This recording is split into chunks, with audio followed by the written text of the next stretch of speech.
So finally जिस recruitment notification का आप लोग पिछले 2-3 साल से वेट कर रहे थे, फाइनली रिक्रूटमेंट नोटिफिकेशन जारी हो चुका है गवर्नमेंट असिस्टेंट प्रोफेसर का। जी हाँ, गवर्नमेंट असिस्टेंट प्रोफेसर का रिक्रूटमेंट नोटिफिकेशन जारी हो चुका है, जिसमें 3500 से भी ज़्यादा वैकेंसी हैं। जी हाँ, 3500 से भी ज़्यादा वैकेंसी हैं। आर्ट्स और ह्यूमैनिटीज़ और आपका सोशल साइंस, सबसे ज़्यादा जो वैकेंसी आई हैं सोशल साइंस में और ह्यूमैनिटीज़ आर्ट्स वगैरह में आई हुई हैं। तो किस तरह से अप्लाई करना है, क्या सिलेक्शन क्राइटेरिया होने वाला है, कंप्लीट इन्फॉर्मेशन और ऑथेंटिक वेबसाइट से और ऑथेंटिक आपकी जो पीडीएफ वगैरह है, नोटिफिकेशन है, वहीं से हम आपको बताने वाले हैं।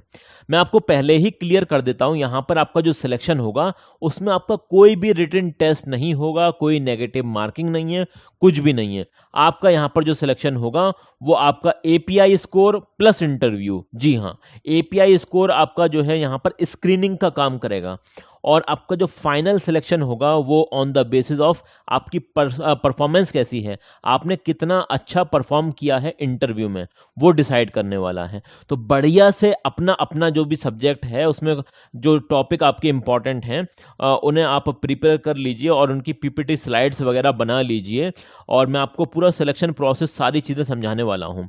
देखिए, सबसे पहले अगर हम यहाँ पर बात करें कि कौन लोग अप्लाई कर सकते हैं, ये जो 3500 से भी ज़्यादा जो वैकेंसी हैं, गवर्नमेंट वैकेंसी हैं, और इसमें आपकी सैलरी जो होने वाली है वो आप यहाँ पर क्लियरली देख सकते हैं। 57,700 पर मंथ की सैलरी होने वाली है, जो कि कंसोलिडेटेड है। ठीक है ना। अब यहाँ पर वो लोग अप्लाई कर सकते हैं जिन्होंने मास्टर डिग्री कर रखी है। क्या कर रखी है? मास्टर डिग्री कर रखी है, पीजी कर रखा है।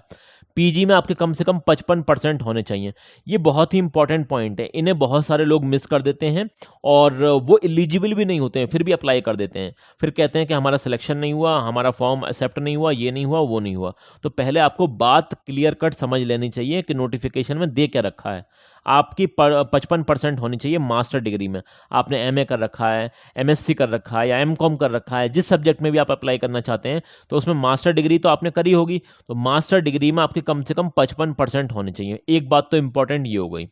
दूसरी बात यह है कि अगर आप किसी रिजर्व कैटेगरी से आते हैं तो आपको 5% का रिलैक्सेशन मिल जाएगा। उस केस में आप 50% पर भी अप्लाई कर सकते हैं। ये तो हो गई बात मास्टर डिग्री से रिलेटेड, पीजी डिग्री से रिलेटेड।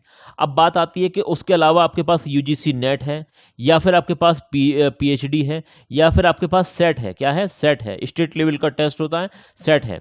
तो मैंने आपसे कई बार कहा है कि अलग अलग स्टेट के फॉर्म आते रहते हैं, आप बिल्कुल अप्लाई करें।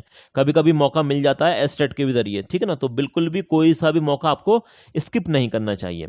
या तो आपके पास नेट होना चाहिए जो कि मैंडेटरी है, या फिर आपके पास पीएचडी होनी चाहिए, या फिर आपके पास सेट होना चाहिए, तब आप यहाँ पर अप्लाई कर सकते हैं। चलिए, यहाँ पर जो और इंपॉर्टेंट पॉइंट्स हैं वो भी हम देख लेते हैं। जैसे फॉर एग्जाम्पल अगर आप पीएचडी के बेसिस पर अप्लाई करना चाहते हैं तो पीएचडी आपकी रेगुलर मोड की होनी चाहिए। कम से कम 2 एक्सटर्नल एग्जामिनर ने उसे चेक किया हो और आपका जो पीएचडी का वाइवा वॉइस होता है वो कंप्लीट हो जाना चाहिए उस वक्त तक जब आप अप्लाई कर रहे हैं। और एक अप्लाई करने से इंपॉर्टेंट बात याद आ गई मुझे कि टाइम बहुत कम दिया है, 15 जुलाई तक आप अप्लाई कर सकते हैं, बहुत कम टाइम दे रखा है। तो जो लोग भी इंटरेस्टेड हैं साल 2026 में और खास करके अगस्त के महीने में आप असिस्टेंट प्रोफेसर बनना चाहते हैं तो ये one of the best vacancy है। ठीक है ना। अब यहाँ पर क्या बोल रहे हैं, पॉइंट नंबर डी भी इंपॉर्टेंट है। The candidate has publish 2 research paper publication. देखिए, ये उन लोगों के लिए है जो पीएचडी के जरिए अप्लाई करना चाहते हैं। वैसे तो अगर आपने मास्टर डिग्री कर रखी है और नेट कर रखा है तब भी सफिशिएंट है, अप्लाई कर सकते हैं, कोई दिक्कत नहीं है। लेकिन अगर आप पीएचडी के जरिए अप्लाई करना चाहते हैं तो ये सारी कंडीशन फुलफिल होनी चाहिए।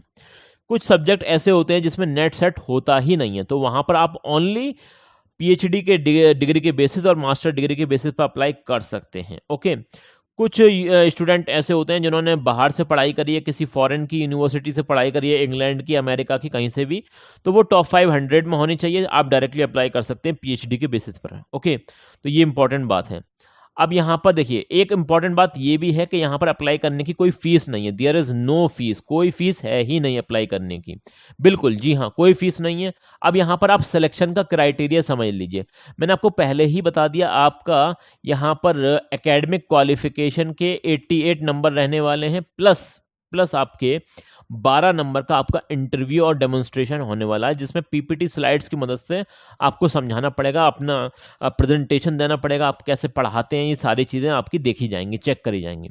तो टोटल जो नंबर होंगे सिलेक्शन के वो 100 होंगे। तो 100 में आपका एकेडमिक स्कोर जो होने वाला है, एकेडमिक क्वालिफिकेशन, वो 88 मार्क्स के होने वाले हैं, जिसे हम एपीआई स्कोर यहाँ पर बोलेंगे। क्या बोलेंगे? API score. ओके, अब एपीआई स्कोर कैसे कैलकुलेट किया जाता है, ये यहाँ पर देखिए अलग अलग यूनिवर्सिटी का थोड़ा अलग अलग रहता है। जैसे यहाँ पर है तो इनका थोड़ा सा अलग है।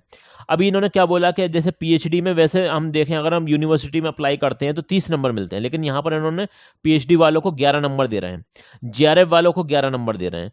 अगर आपने नेट क्वालिफाई कर रखा तो 8 नंबर नेट वालों को मिलना है। अब आ जाते हैं पोस्ट ग्रेजुएशन, जैसे आपने एमए कर रखा है, एमएससी कर रखा है, ये सारे सब्जेक्ट, ये सारे कोर्सेज, तो उस केस में जैसे आपके 80% या उससे ज़्यादा हैं पीजी में, तो आपको 26 नंबर मिल जाएंगे।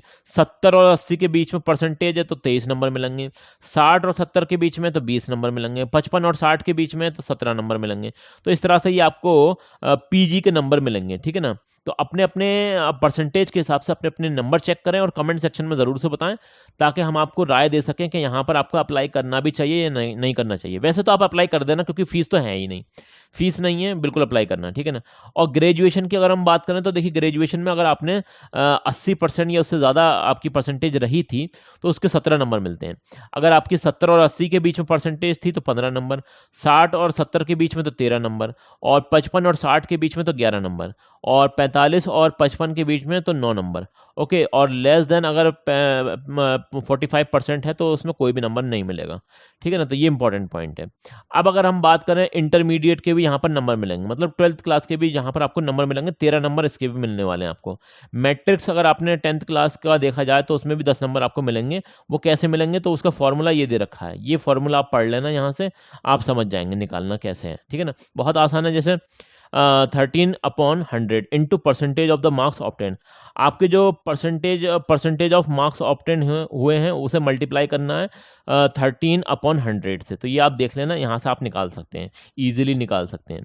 चलिए यहाँ पर और सारे इंपॉर्टेंट जो पॉइंट्स हैं वो भी हम देख लेते हैं कि अगर हम इंटरव्यू की बात करें तो देखिए इंटरव्यू आपका टोटल 12 नंबर का होने वाला है। तो यहाँ पर आपको समझना पड़ेगा, the maximum 6 marks shall be awarded based on the teaching skill. आपकी टीचिंग स्किल चेक की जाएगी, आप पढ़ाते कैसा हैं, ठीक है ना। आपने पढ़ाई तो बहुत करी है, आप पढ़ाते कैसे हैं ये चेक किया जाएगा। और ये हो सकता है पावर पॉइंट प्रेजेंटेशन के जरिए हो। To be tested by the interview board on the spot पर ये होने वाला है। टीचिंग स्किल डेमोन्स्ट्रेशन आपको देना पड़ेगा, मैंडेटरी एज, और उसकी वीडियो रिकॉर्डिंग भी होगी, ठीक है ना। Maximum 6 marks shall be awarded based on the interaction with the interview board. और आपसे कुछ सवाल पूछेंगे, क्वेश्चन करेंगे, तो उसके भी 6 नंबर रहने वाले हैं। एक तो आपका प्रेजेंटेशन रहेगा पीपीटी स्लाइड्स के जरिए, वो टीचिंग स्किल चेक हो जाएगी, प्लस आपसे क्वेश्चन पूछेंगे, उसके आप सही जवाब देंगे तो उसके भी जो है 6 नंबर यहाँ से आपको मिलेंगे।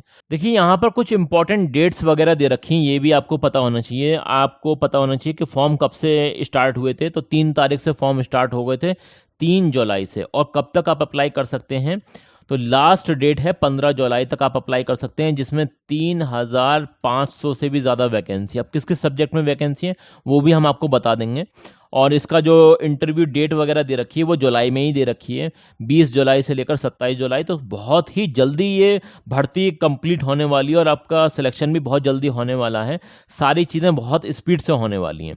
अब अगर इसमें बात करें तो डेट ऑफ ज्वाइनिंग आपकी जो है अगस्त में ज्वाइनिंग भी हो जाएगी। तो सारे काम बहुत स्पीड से होने वाले हैं यहाँ पर। और आपका जो फॉर्म फिलअप किया जाएगा वो सामर्थ पोर्टल से किया जाएगा। मैं आपको दिखा दूंगा, लाइव दिखाऊंगा, सारी चीज़ें बता दूंगा।